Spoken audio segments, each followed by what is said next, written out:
আসসালামু আলাইকুম। আপনি কি আওয়াজ স্পিকিং পার্ট 1 এ ভালো করতে চান? তাহলে এই ভিডিওটা কিন্তু আপনার জন্য। আওয়াজ স্পিকিং পার্ট 1 একটি ওয়ার্ম আপ রাউন্ড। এখানে খুব কঠিন প্রশ্ন করা হয় না, বরং আপনার জীবন এবং আপনার পছন্দ, অপছন্দ এবং সাধারণ কিছু বিষয় নিয়ে কিন্তু আলোচনা করা হয়। তাই এখানে ভালো করার যথেষ্ট সুযোগ রয়েছে। আজকের এই ভিডিওতে আমি আপনাকে ৫ টি কার্যকরী টিপস দেব আমি আমার এক্সপেরিয়েন্স থেকে, যাতে আপনার স্কোরটা আরও এক ধাপ ডেভেলপ করতে পারেন। সো টিপ নাম্বার 1, উত্তর কখনোই খুব ছোট বা বড় করবেন না। অনেকে ইয়েস বা নো দিয়ে থেমে যান। একদমই করা উচিত নয়। আপনার খুব লম্বা উত্তর দিয়ে সময় নষ্ট করার প্রয়োজন নয়। সঠিক এবং আদর্শ নিয়মটা হলো সরাসরি উত্তর দিবেন এবং তার সাথে ১টি অথবা ২টি সেন্টেন্স কিন্তু আপনি সংযুক্ত করতে পারেন। ধরেন আমি যদি উদাহরণ দেই, আপনাকে প্রশ্ন করা হলো, "ডু ইউ লাইক মিউজিক?" এর উত্তরে আপনি শুধু ইয়েস অথবা নো এটা বলবেন না। আপনাকে বলতে হবে, "yes, I love music. It helps me relax after a long time অথবা after a long day at work." ঠিক আছে? এরকম ১ টা অথবা ২ টা সেন্টেন্স কিন্তু আপনি অ্যাডিশনাল সেন্টেন্স হিসাবে এড করতে পারেন। এতে আপনার ফ্লুয়েন্সি এবং মার্ক কাউন্ট কিন্তু বেড়ে যাবে। এবং টিপ নাম্বার 2, আত্মবিশ্বাসের সাথে এবং স্বাভাবিকভাবে কথা বলুন।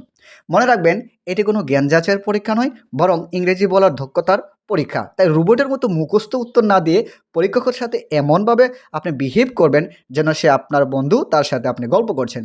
এবং মনে রাখবেন, উত্তরগুলা যেন হাসিমুখে হয়। এতে আপনার আত্মবিশ্বাস এবং ফ্লুয়েন্সি কিন্তু এক ধাপ এগিয়ে যাবে। এবং টিপ নাম্বার 3, নতুন শব্দ বা ভোকাবুলারি ব্যবহারের চেষ্টা করুন। একই শব্দ বারবার ব্যবহার করবেন না। আপনি চাইলে সমার্থক শব্দ ব্যবহার করতে পারেন, যেটাকে আমরা সিনোনিমস বলি। যেমন আই লাইক এটা না বলে আপনি বলতে পারেন আই এম ফন্ড অফ, আপনি বলতে পারেন আই এনজয়, বা আপনি বলতে পারেন আই এম কিন ওন ব্যবহার করতে পারেন। তবে খেয়াল রাখবেন, জোর করে কঠিন শব্দ বা ডেভেলপড ভোকাবুলারি কিন্তু আপনি আনার চেষ্টা করবেন না। এতে আপনার কথা বলার যে স্বাভাবিক ছন্দ বা ন্যাচারাল ফ্লো, সেটা কিন্তু নষ্ট হয়ে যাওয়ার আশঙ্কা রয়েছে। এবং টিপ নাম্বার 4 বা 4, ব্যাকরণগত বৈচিত্র্য, গ্রামাটিক্যাল রেঞ্জ, ডেফিনেটলি আপনাকে এটা মেনটেন করতে হবে। শুধু সাধারণ ছোট বাক্যে কথা না বলে আপনি কম্পাউন্ড এবং কমপ্লেক্স বাক্য ব্যবহারের চেষ্টা করুন। এছাড়া প্রশ্ন অনুযায়ী টেন্স ব্যবহার করা খুবই গুরুত্বপূর্ণ। আপনাকে যে টেন্সে প্রশ্ন করা হবে, আপনাকে সেই টেন্সেই কিন্তু অ্যান্সার প্রোভাইড করতে হবে।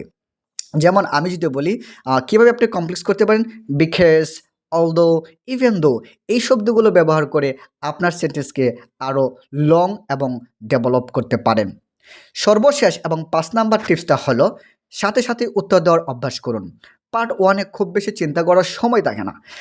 প্রশ্ন করার পর লম্বা বিরতি নিলে আপনার যে ফ্লুয়েন্সি স্কোর, সেটা কিন্তু কমে যেতে পারে। যদি প্রশ্নটি না বুঝেন তবে চুপ করবেন না বা চুপ থাকবেন না। হ্যাঁ, বিনয়ের সাথে আপনি আপনার যে পরীক্ষক থাকবে, তাকে কিন্তু আপনি বলতে পারেন, "কুড ইউ রিপিট" বা "could you please repeat the question?"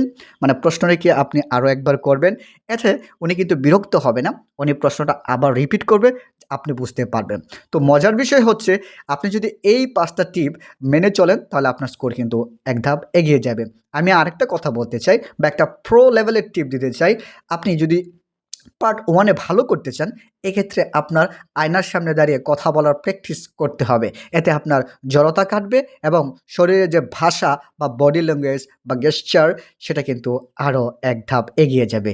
এটা আপনার কিন্তু স্কোর বয়ে আনতে সহযোগিতা করবে। তো এই ৫ টা টিপস কেমন লাগলো? অবশ্যই আপনারা কমেন্ট বক্সে জানাতে পারেন এবং সবার জন্য শুভকামনা, যারা সামনে IELTS স্পিকিং কিংবা IELTS এক্সামে বসতে যাচ্ছেন। Thank you so much.